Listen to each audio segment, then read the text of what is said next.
बिस्मिल्लाहिर्रहमानिर्रहीम। 6 सितंबर वो तारीख साथ दिन है जब पाकिस्तान के अवाम और बहादुर अफवाज ने इत्तेहाद और यकजहती का बेमिसाल मुजाहरा करते हुए दुश्मन के दांत खट्टे किए।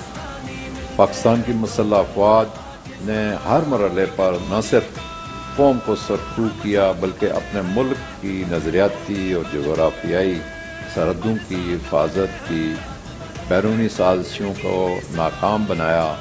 पाकिस्तान और आज़ाद कश्मीर के अवाम पाक फौज को बहादुरी की तारीख रकम करने पर सलाम पेश करते हैं।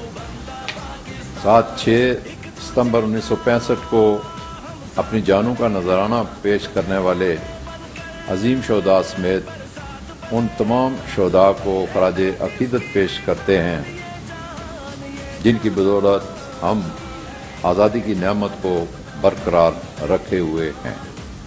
मैं इस मौका पर मकबूजा कश्मीर के मजलूम अवाम को इस अमर का यकीन दिलाता हूँ कि उनकी आज़ादी तक हर मुमकिन इक़दामात जारी रखे जाएंगे। मैं इस मौके पर पाकिस्तान और आज़ाद कश्मीर के अवाम से ये अपील भी करूँगा कि वज़ीर आज़म पाकिस्तान इमरान खान साहब के विजन के ऐन मुताबिक मुल्क की तरक्की और खुशहाली के लिए अपना भरपूर किरदार अदा करते रहें। पाकिस्तान जिंदाबाद, पाक फौज पाइंदाबाद।